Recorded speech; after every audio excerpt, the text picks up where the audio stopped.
Blizzard Entertainment presents When Akarat Came to Nahantu by Matthew J. Kirby, part of Diablo 4, Vessel of Hatred, narrated by Joshua Chang. Here begins the tale of Akarat and the wolf. The truth of it is known by those who cross between the realms of flesh and spirit. It is our history. It was given to us by our elders, who received it from their elders, who received it from their elders, who received it from the dedicants of Akarat, who witnessed its events. It is told among the spirit-born of Nahantu, be they Umbaru of the jungle or Takanze of the plains, but the wisdom contained herein belongs to all. Many are those who have already forgotten it, allowing the wicked to exploit it for their pride and their will to rule. Hearken, children of Nahantu. Hearken, all heirs of sanctuary. Hearken to the true tale of Akarat. Hearken, ye who have set yourselves above the people as seekers of the light and defilers of Akarat's wish. Hearken, ye who would pave the path of light and then collect a toll in Akarat's name. Hearken to the truth, unwanted servants, lest hatred consume you. When Akarat came to Nahantu, he did not arrive in splendor. No litter bore him through the streets of Kurast, and no praise or adoration welcomed him. He was not looked for. No prophecy foretold of him. If even there had been a prophecy, it would not have been believed, for the people of Nahantu had little hope in those days. A sickness infected the land. The lush rainforests and fruitful fields had been overrun. The beasts had turned wild and ravenous. A corruption had taken root that spread like a festering canker. Where the seeds of the scourge erupted, the land rotted and became poisonous. The blight bent even the peaceful animals toward blood. It twisted the mangroves, and it scorched the plains. It seemed that a curse had claimed Nahantu, leaving its people ruined, starving in despair. Many Umbaru fled the doom that had befallen them to seek refuge in strange and distant lands. Akarat's mother sailed among these emigrants, and that is how he was later born on Shiansai, to a father of that place. And so it was that his arrival in Nahantu marked a return of a kind. At his side was Isavete, full of hope and charity, known now as Akarat's first dedicant. He and she were friends of old, beloved of each other since childhood in the manner of brother and sister. So deep was their bond that when Akarat left Shiansai, Isavete departed with him, and she had remained his steadfast companion during his travels in Kejistan. 3 others also came with Akarat and Isavete to Nahantu: Adavan, the mapmaker, the artful Istabella, and Guila, the strong-willed. Together, these 5 crossed the mighty Argentic River, where the deserts of Kejistan give way to the twisting vines of Nahantu. As they neared the far shore, the waters began to flow sluggish and putrid under their slender boat, darkened as with shadow and blood. Akarat held in his hands a small carving of jade, one of the few possessions he carried with him from Shiansai. Its luster seemed to dim beneath the deepening jungle and failing sun, and he brought the figurine close to his breast. "Master," said Adavan. Akarat spoke with patience. "As I have said many times before, Adavan, I am not your master. We are both of us seekers of the light." Adavan shook his head. "Of course. Forgive me, master." Akarat sighed and looked to his dedicant. "Ask your question." "What is that you carry?" The others in the boat held still their oars and fell silent. Istabella had also wondered about the carving, as had Guila, but neither had thought it their place to ask. Isavete knew the answer to Adavan's question, but she waited to see how Akarat would reply. "It belonged to my mother," Akarat finally said.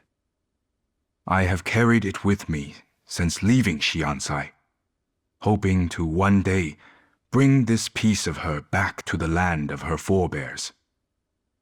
He gazed ahead into the marsh.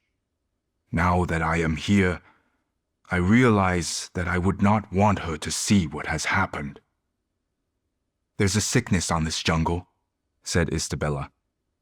"They speak of it in the markets of Chaldeum. They say the people here brought this curse on themselves. I always thought the stories were nothing but the superstitions of fools." "Perhaps they are," Isavete said. "My father would say that superstition blames the victim for their illness instead of blaming the disease." "Wise words," Akarat said as he tucked the jade figurine away. Their boat struck the shore, and they disembarked. They had not journeyed far into the fen when the Dedicants began to quail. A choking miasma clouded their sight and reached into their chests with every breath to squeeze their hearts.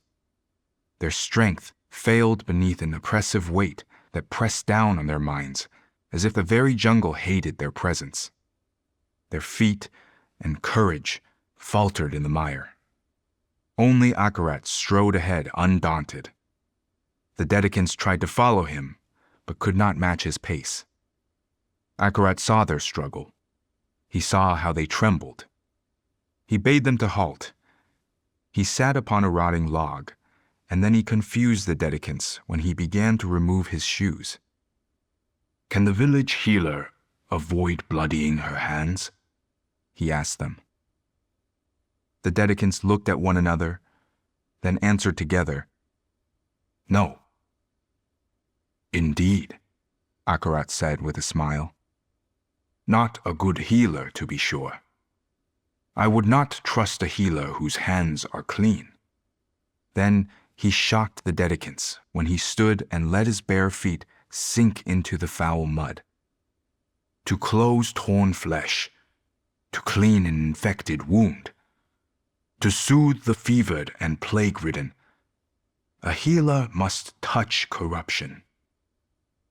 I do not yet know what evil dwells in this land, but I think on the wisdom of Isavete's father, and I remember that the land is not evil." He stepped back and forth in place, squelching his feet in the muck with a child's glee. "Wherever I dig my soles into sanctuary's dirt, I can feel the light within it. I am connected to it, even here in this forsaken place. You are also connected to it. You must try to feel it." "May I keep my shoes on?" Adavan asked, which drew forth an affectionate laugh from the others. "You may." Akarat smiled. "Your shoes are no barrier to the light which dwells in us all." Then the Dedicants quieted their minds and hearts. They reached for the light within themselves, and by its radiance they saw the light within Nahantu. They saw that it wanted to flow as abundantly as its rivers and streams, but its normal courses had been trammeled, strangled, and damned by the corruption. "Do you see?" Akarat asked the Dedicants. "Do you understand why we are here, and what we must do?" "We understand," said Istabella, Adavan, and Guila. But Isavete said, "I feel something else.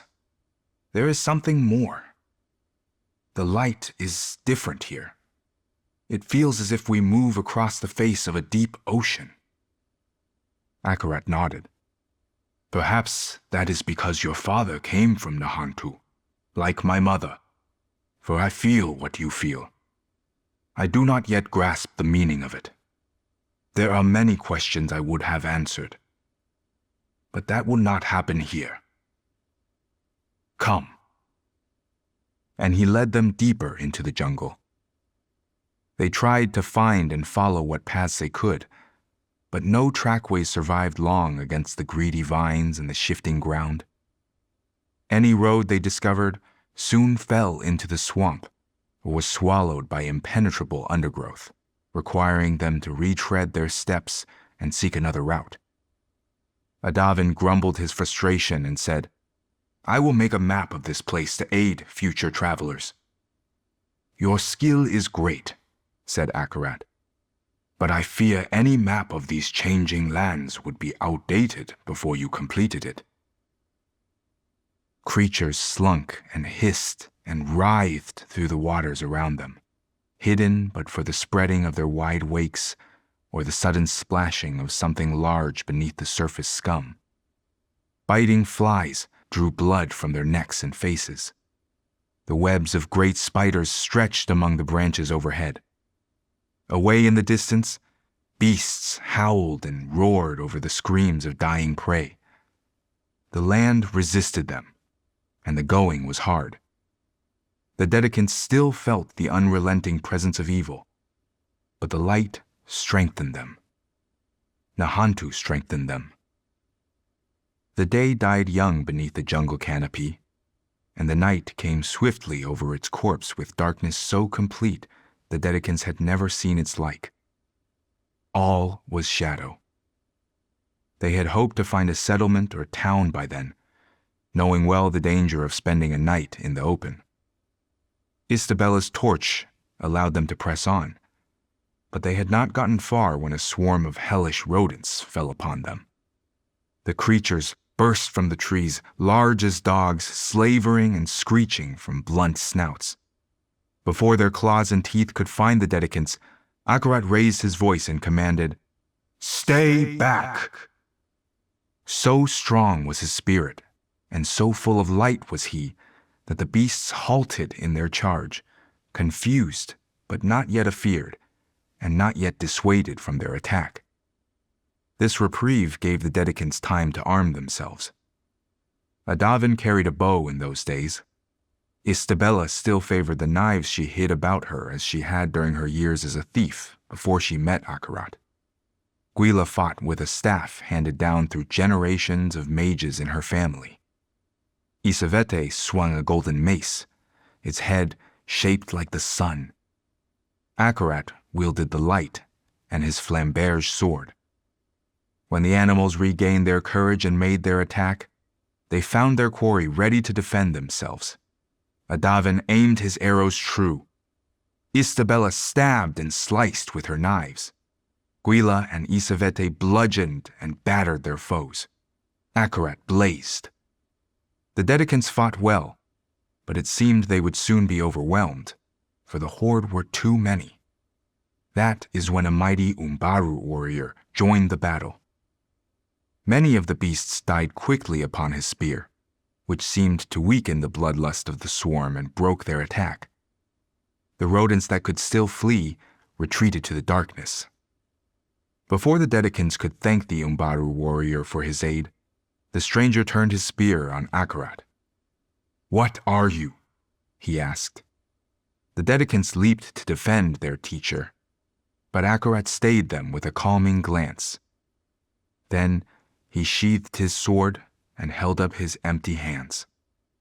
"My name is Akarat," he said.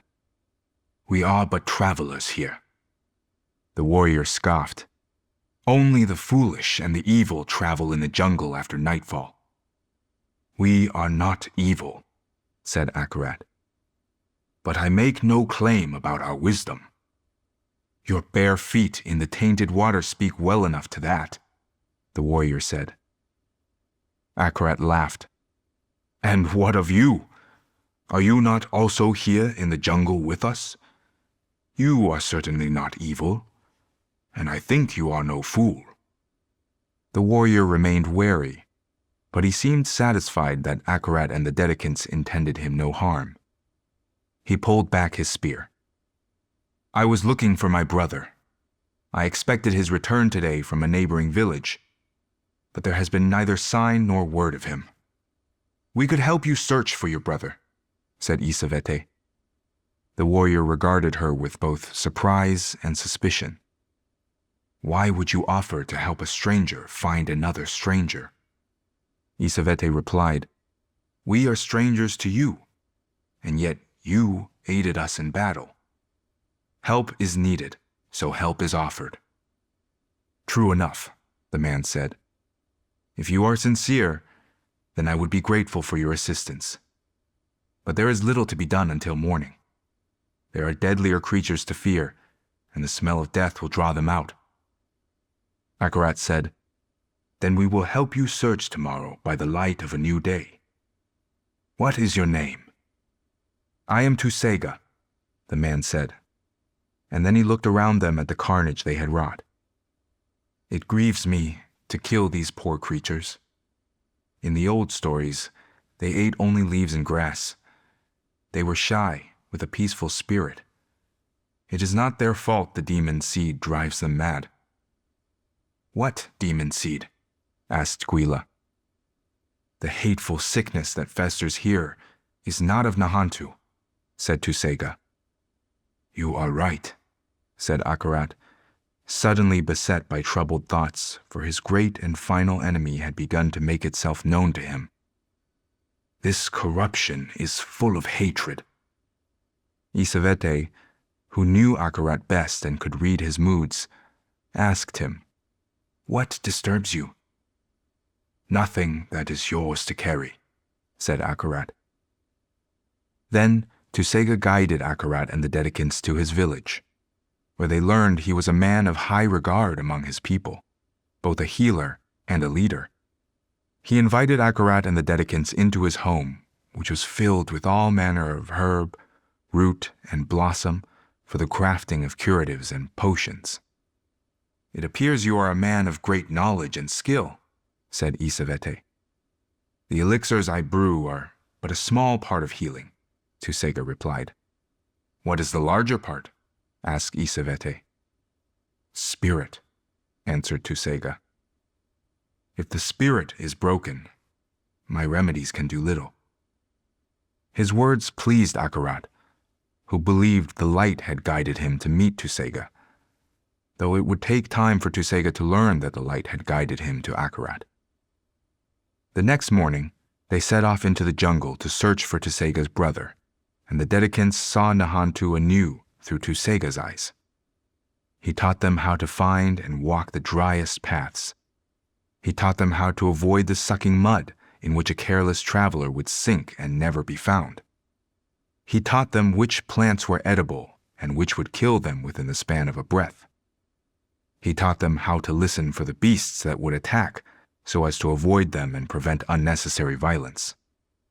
He taught them how to see the Nahantu that was. Why do you stay when so many have forsaken this place? Gwila asked him. Tusega thought for some time before answering. I stay because I can still feel the spirit of this land, and it is stronger than the demon seed.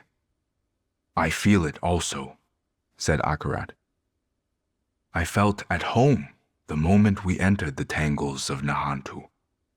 It was as if I had found something I never knew I was looking for. Master, what is spirit? Asked Adavan. I do not know, said Akarat, but I know that I can feel it. Is spirit the same as light? Asked Gwila. I do not think so, said Akarat, but the light has opened my eyes to spirit. They continued their search for Tusega's brother until they came to a lonely homestead. Tusega wanted to ask if those living there had seen his brother. He soon realized that none could answer him, for they had all been freshly slain. Their mutilated corpses lay in heaps beneath clouds of flies. Their blood soaked the ground. Istabella knelt over shreds of flesh that had been a child, and she wept. For many long moments, no one spoke. Too overthrown were they by grief and horror. Then, Tusega found his brother among the dead. His eyes had been cut out, and his nose and ears had been torn from his face, but Tusega knew him by the necklace of beads still tied about his neck. Akarat and the Dedicants helped Tusega gather up the dead, that their remains might be given to the flames of the pyre, and thereby laid to rest. "I am sorry for your loss and your pain, Tusega," said Akarat. Then Istabella said, "It's our fault. If you had been here instead of aiding us, you might have saved him." Tusega shook his head. "If my brother had been the one to find you, his choice would have been the same as mine. He died fighting for his people, without regret." Guila's anger burned for the sake of the dead, and she said, "If the people here had fought with the power of the light, they might have lived." But Akarat calmed her, saying, "The light cannot stop all suffering and death. That is not its power, and that is not why we seek it." Then he said to Tusega, "If you had been here, you would have died with your brother. You are a mighty warrior, but you could not have stopped this bloodshed. It would seem another purpose has found you before death could." "What purpose?" Tusega asked. "We have come to cleanse Nahantu of the corruption that lies upon it," said Akarat. "I believe you can help us accomplish this." "How?" asked Tusega. "Who are you to stand against this evil?" "I am no one," said Akarat. So it was that Akarat taught Tusega about the light, and he bade Tusega to show him one of the demon seeds from which the corruption of Nahantu spread. Then Akarat and his Dedicants shined the light upon the writhing roots of the seed of hatred, and not even the great evil within it could withstand their strength. The roots withered, and the seed was no more. Having witnessed this, Tusega became Akarat's fifth Dedicant, and afterward he guided Akarat and the others through the jungle in search of the seeds of hatred. They faced many dangers together, and they survived terrible ordeals, and they endured countless hardships. But those are tales for another telling. In time, some small part of Nahantu began to heal, by the light and by the labor of Akarat and his Dedicants. Word of this miracle found its way to Chaldeum, where merchants turned their eyes southward for the first time in many long years, toward the richness and bounty of the jungle. So it was that a noble and educated youth from a wealthy and powerful family journeyed there in search of trade. They came to Nahantu not by choice, but by obedience, resolved to the duties of a life already planned. Nevertheless, this youth still possessed a loving heart, a curious mind, and a hopeful spirit, and upon hearing of Akarat, sought him out, already guided in their steps by the light. "What is your name?" Akarat asked. "I am Jualan," said the youth. By the light, Akarat saw Jualan with great clarity. "You are like an eagle in a cage," he said. "You should be soaring in the sky, but you cannot even spread your wings. Do you want to be freed?" The truth of Akarat's words stunned Jualan, who wept and said, "How do you know this about me when I'm a stranger to you, and even to myself?" "None are strangers to the light," said Akarat.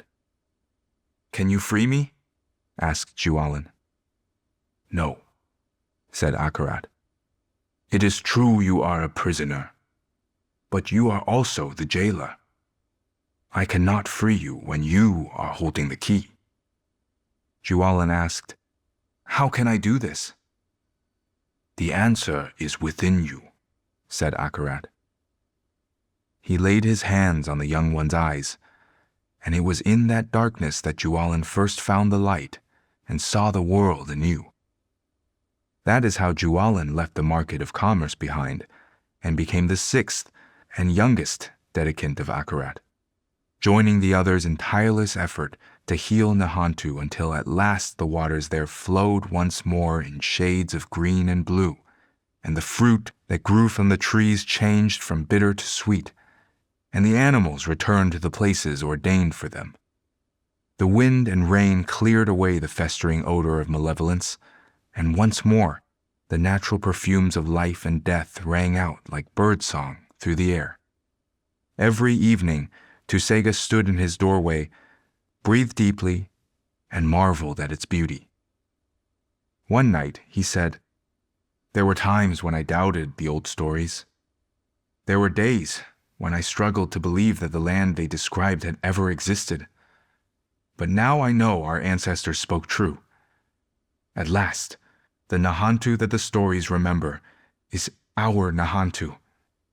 At last, the Nahantu of my dreams remains even after I have awakened, and I need not fear the pain of dawn." Akarat felt glad for Tusega, but his heart sat ill at ease, as if an unseen adversary stalked him, for he knew that such a great evil could not be so easily vanquished. He perceived that his work was not yet accomplished. "Nahantu is precious," he said to the Dedicants. "To me, it is precious above all. There is still much more for us to learn here, and the things that Nahantu may teach us cannot be learned anywhere else in all of Sanctuary. But to learn a great truth, we must all be worthy of it." This challenge caused the Dedicants to doubt, not in the light, but in themselves. Gwila said, "I come from the deserts of Kyrgyzstan. I doubt Nahantu will recognize me, for my family has no roots here." Akarat replied, "Family is more than blood. Home is more than hearth. Family can be the people among whom you feel most at home, and home can be the place where you build your family. You are my family, Gwila, and I am of Nahantu." Then Istabella asked, "What secrets have we not uncovered?" "Nahantu keeps no secrets," Akarat replied. "Truth is only hidden from those who are not yet ready to see it. To learn a truth is not to steal it, Istabella, for truth is a gift." Then Adavan said, "Master, I have been mapping our footsteps. We have yet to explore the regions to the far south. Perhaps that is where we should search for this truth we now seek." Akarat replied, "Even your beautiful maps are merely records of what you already believe to be true. A new truth will not be found there. You must trust your inner compass to guide you toward the light, for the light will reveal all truth." Then Tusega said, "I was powerless to save Nahantu before you came. All my efforts amounted to nothing. Why would the land trust me now?"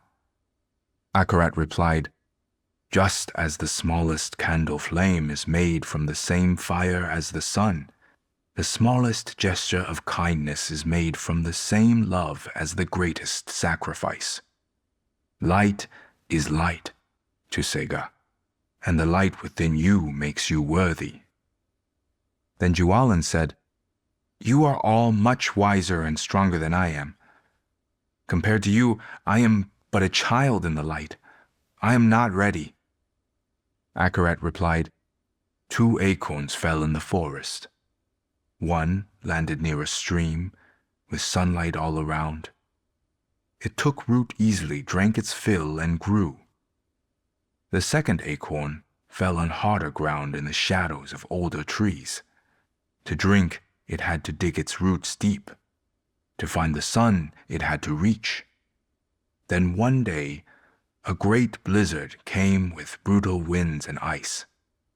Tell me, Jualan, which tree best weathered the storm?" "The second," Jualan said.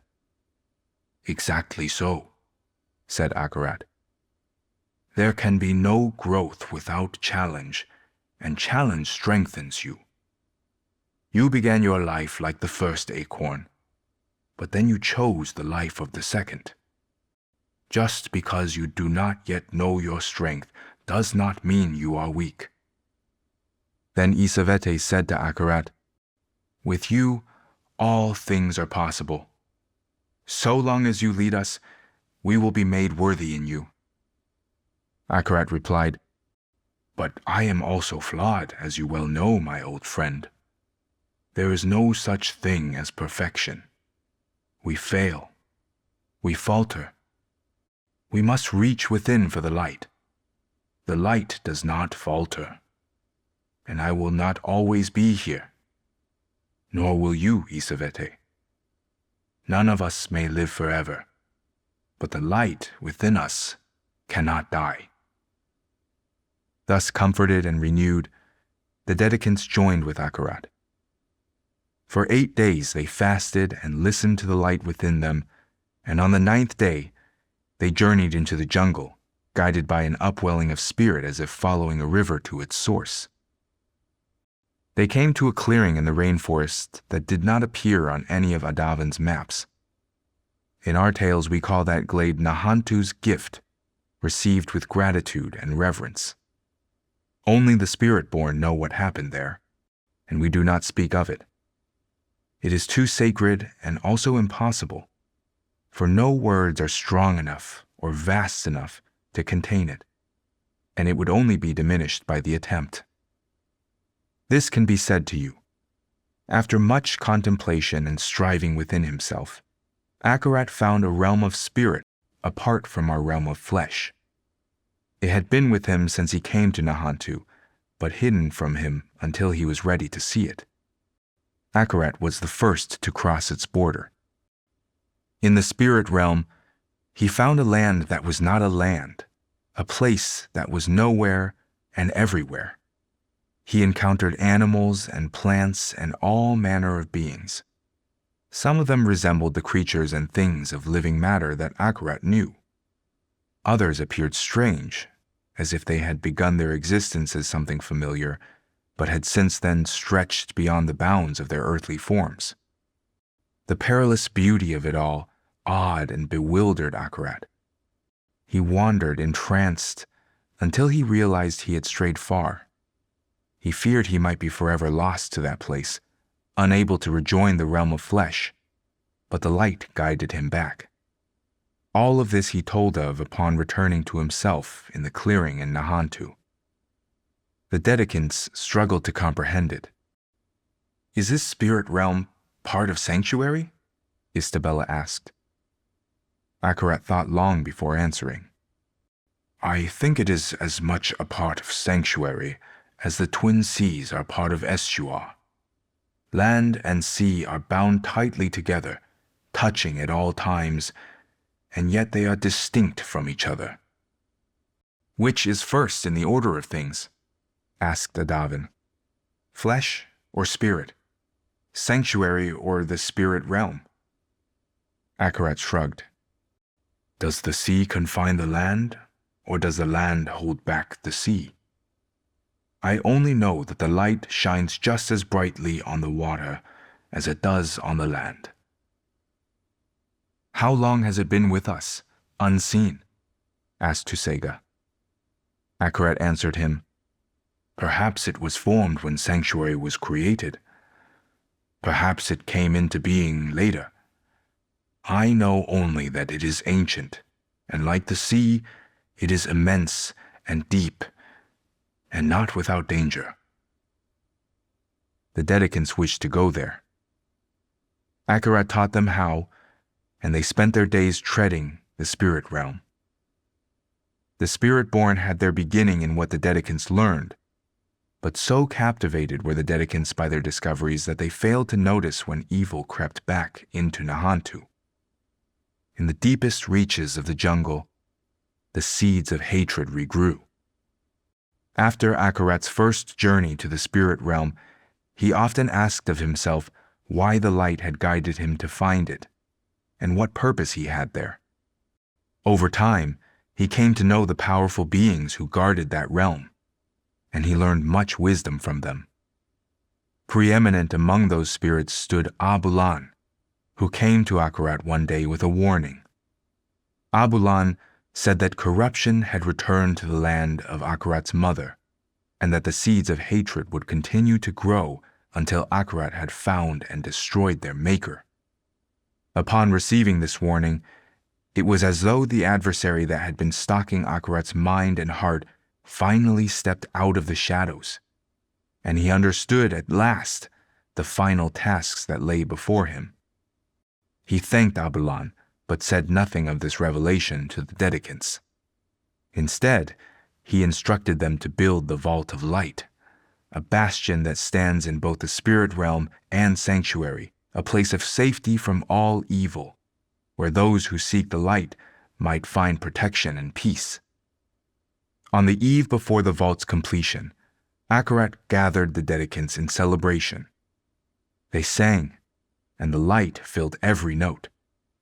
They danced, and the light flowed through them from the soles of their feet to the crowns of their heads. They shared stories and remembered all they had done together. Then Akarat stood before the Dedicants, and he smiled upon them with love and joy so great he shined like a jewel.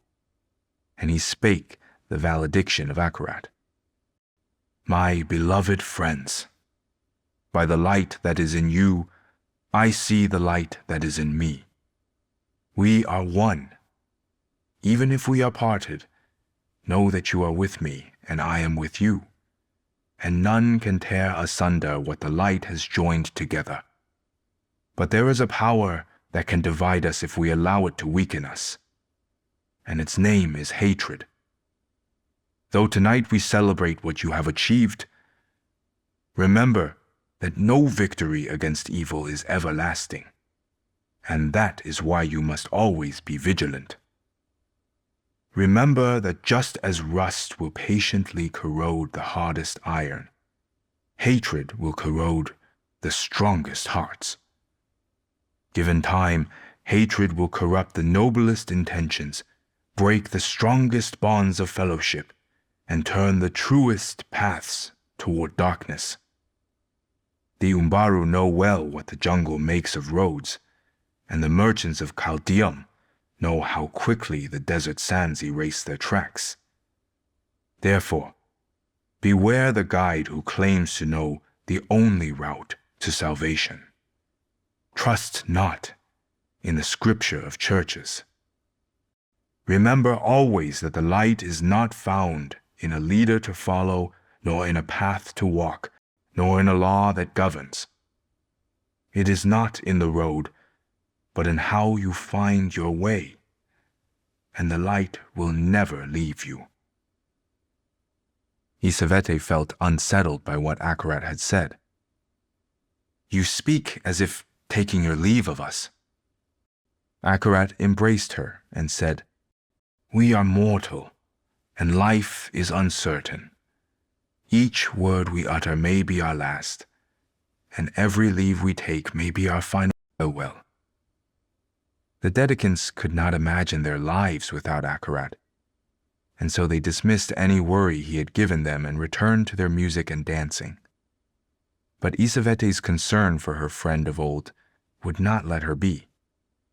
She kept watch over Akarat that night, and when he rose before dawn and went alone into the rainforest, she followed him to see where he went and what he did. Akarat traveled to the seeds of hatred that had returned, and where they grew, the jungle was again how he had found it when he and his Dedicants first came to Nahantu. All was misshapen by a black and noxious bile, flowing outward from a distant hellish spring. Akarat purged the seeds of hatred as he went, cleansing the land a second time. Isavete would have aided him, though it meant revealing herself, but his light proved strong enough without her. When the bile-maddened animals of the jungle attacked Akarat, again Isavete almost went to his side, but he needed no help from her. Whether serpent, bird, or the mighty gorillas, Akarat did not fight the sickened creatures, but healed them with the light. So Isavete kept herself hidden from him, unwilling to let him go into darkness, though her secrecy shamed her. The jungle deepened. The corruption grew stronger. The air that Isavete breathed seemed to burn her tongue with the taste of hatred. The evil there felt close enough to crush her, body and soul. She almost turned back in fear, but looking to the light gave her strength. She followed Akarat and watched him enter a cave of darkness where she knew dwelt the author of Nahantu's curse. Despite Akarat's power, she feared for him. Never had she felt evil of such strength. Never had her heart and mind been touched by such burning hatred. It surged through the corruption around her, ravenous enough to swallow the whole of the jungle. Inside the cave, Akarat met the wolf. If it had been a wolf of flesh alone, he would have healed it. But the wolf he faced was but a stolen shape, little more than a pelt in which a demon moved and spoke. The sound of its voice pierced Isavete to the bone, and its words flayed her. She could neither move nor speak for the agony of it, but that suffering was not as great as the pain she felt at her failure to stand with Akarat, though many have come to believe it was the light that held her back, so that she might live as witness to his sacrifice. It is said that Akarat's battle with the wolf shook the land. All Nahantu trembled at their confrontation. Trees fell, rivers changed their courses, and the animals bellowed and trumpeted and shrieked. Though Akarat fought hard and well, he contested with a deathless foe, and he was a mortal man who knew the limits of his strength. As the battle wore on, he felt in his limbs the weariness of flesh to which we are all subject. Rather than fight to his last breath and risk leaving his enemy undefeated, Akarat ended the battle in the way of his choosing. With a feint, he lured the wolf to bite him, for he knew its hunger. The wolf sank its teeth too deeply, allowing Akarat to trap it in an embrace from which it could not escape. Then, Akarat set free the light that filled him, and the light poured forth from him in unforgiving splendor, as if the sun had left its seat in the sky and come down to that cave. The wolf howled. The wolf burned. The light peeled the pelt from its face, and beneath that its bones were charred like spent firewood. When Akarat's strength came to its end, and he could hold the wolf no longer, he let it go, and the demon fled deeper into the cave, down and down until the tunnels touched the realm from which it had come. Never had the wolf known such pain. Never had the wolf known such fear. The wolf would remember, and from the soil of that memory, its hatred for Akarat and Nahantu would only grow. Isavete raced to Akarat's side, where she knelt and cradled him, and her tears fell upon his cheeks. He had not enough life left in him to speak, but as he died, he smiled in joy at the sight of his beloved friend, and his smile remained on his lips even in death. Isavete bore his body out of the jungle, and there was no lament in any tongue that could hold the grief of the Dedicants. "I failed him," said Isavete. "We all failed him," said Istabella. "I do not believe that is true," said Jualan. "I loved him as you loved him, though you loved him for longer, and I believe we only fail him if we fail to honor his sacrifice." "How should we honor him?" asked Adavan. Gwila answered, "Now that Akarat is gone, his purpose falls to us. It is our duty to make sure that all are offered the truth and protection of the light." "Yes," said Jualan. "We must write down all that he taught us so that we can spread his message." Their words roused Isavete to anger. "You would have us write scripture? Were you made so witless by your revelry last night that you have already forgotten what he told us? The path of light is not the road, but how you find your way." "Look at us," said Istabella. "How can the 6 of us teach all of Sanctuary?" Then Tusega spoke, saying, "Among the people of Nahantu, the old stories have safely carried truth from generation to generation across the wilderness of time. That is a wise proposal, said Jualin. We will place the truth of Akarat and his teachings within stories, fables, art, and songs, and these will spread like seeds on the wind. Isavete still objected and said, There is nothing so pure that it cannot be corrupted by hatred, except the light itself. That is true, said Gwila. And that is why we must make sure the light is in everything we do, to safeguard it against corruption. Istabella, Adavan, and Tusega agreed with Gwila and Jualin. So Isavete set the conflict aside, despite her misgivings, and together the Dedicants prepared Akarat's body, cleaning his wounds and dressing him. Isavete looked for the jade carving that had belonged to Akarat's mother, so that he might go to his final rest holding it in his hands, but she could not find it, and she feared the figurine had been lost to the jungle during his last struggle. Let us place his body in the Vault of Light, said Isavete. It will be safe there from those who would desecrate it. So the Dedicants carried Akarat's body to the spirit realm, and they completed the Vault of Light around him. Istabella devised cunning wards and protections to guard his tomb. When it was finished, the Dedicants bid their final farewells, but their words were spoken in private, and not even the spirit-born know what was said. Isavete was the last to leave, after spending much time alone in sorrow. Then they sealed Akarat's place of rest, and there he still lies in the Vault of Light, beyond the reach of all corruption and decay. Here ends the tale of Akarat when he came to Nahantu. I have allowed my words to be written down, though it is not what Akarat would have wanted, for such is their importance. I do this because of lies that have been written. If words are to be a battleground, then truth must take to the field.